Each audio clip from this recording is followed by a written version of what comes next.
Good afternoon everyone, কেমন আছো তোমরা সবাই? আশা করছি তোমরা ভালো আছো, সুস্থ আছো। আমরাও মোটামুটি ভালো আছি। এখন বাজে 3:15 আর এখানে আমি বিছানার চাদর পাচ্ছি, কারণ চাদরটা একটু কেচেছিলাম। আর এখানে এতগুলো রসুন ছাড়াচ্ছি, কারণ আগামীকাল আমার বাবা মায়ের অ্যানিভার্সারি আছে, তো তার জন্য এখানে কিছুটা প্রিপারেশান করে রাখছি।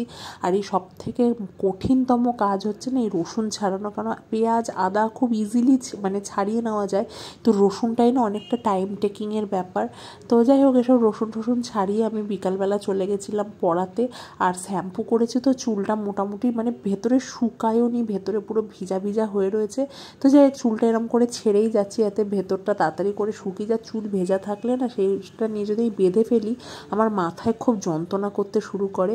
আর পড়াতে যাওয়ার আগে এখানে বাবাকে ফিজিওথেরাপি করতে এসছেন, তো যিনি এসছেন তিনি না খুব বলে না সে কড়া, খুব স্ট্রিক্ট একদম, বাবাকে সেই স্টুডেন্টের মতো নিয়ে পুরো আচরণ করে। আর সত্যি কথা বলতে এনার এতে ইনি যেহেতু এত করছে, এর জন্য না বাবার অনেকটা উন্নতিও হয়েছে, যদি সত্যি কথা বলি একদম। তারপরে বাচ্চাটাকে পড়াতে চলে এসেছি, ওকে তাই বলছিলাম যে তোর বাংলা হাতের লেখা সত্যি খুব ভালো। অ্যাকচুয়ালি ও ইংলিশ মিডিয়ামে পড়ে, তো বাংলাতে একটু উইক। আর যাই হোক, বাচ্চাটাকে পড়িয়ে বাড়ি চলে এসেছি। আর এবারে প্রত্যেক বছরই আর কি বাবা মায়ের অ্যানিভার্সারিতে খাওয়া খরচা আমার আর কৌশিকেরই থাকে, তো এইবারে মাটনটার খরচা আমি দিয়েছি।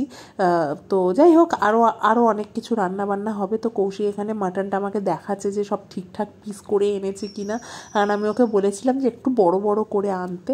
তো এখানে সব মোটামুটি ঠিকই এনেছে। আর আসার সময় কৌশিক এখানে কবিরাজি এনেছিল, আমার কবিরাজি খেতে ভীষণ ভালো লাগে।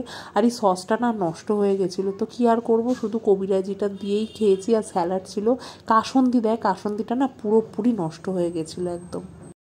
রাতের খাওয়া দাওয়া হয়ে গেছে, খাওয়া দাওয়ার পরে যে বাসন মাজা সমস্ত কাজ কমপ্লিট। আর আজকে হচ্ছে 14ই আগস্ট, আর তোমাদের সবাইকে বলছি সরি, কারণ আমি অনেকটা লেট করে ভিডিওগুলো দিচ্ছি। বুঝতেই তো পারো, বাড়িতে যদি একটা এরকম পেশেন্ট থাকে, কিছুই যেন করতে ইচ্ছাও করে না, সবসময় ওনার পেছনেই চলে যায় সব সময়টা। তো যাই হোক, ওর জন্য এখানে একটু লেট করে ভিডিও দিচ্ছি, ভেরি সরি।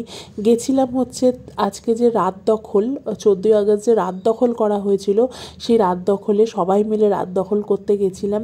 আর এটা হচ্ছে আমাদের এখানে বাগুইহাটি বলে একটা জায়গা আছে, সেখানেই সবাই মিলে একজোট হয়েছিলাম। বিভিন্ন জায়গা থেকে এসেছিলো, চিনার পার্ক থেকে এসেছিলো, কেষ্টপুর থেকে এসেছিলো, এসে সব এই বাগুইহাটির এখানে জড়ো হয়েছিল। তো এইখানেই আমরা আজকে রাত দখল করেছিলাম।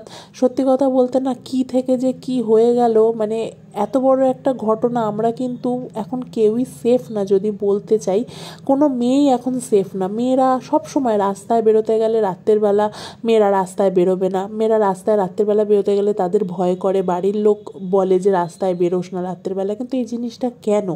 একটা ছেলে যেমন একটা পুরো স্বাধীনভাবে রাত্রেবেলা রাস্তায় বেরোতে পারে, তো একটা মেয়ে কেন নয়? আমার এই কোয়েশ্চেনটা সব থেকে বড় আগাগোড়াই ছিল। কিন্তু এই যে আজকের দিনটা, এই যে রাত দখল করতে গেছি আমরা, কেন গেছি সবাই তোমরা সেটা জানো, নতুন করে আর বলার আমাদের কিছুই নেই।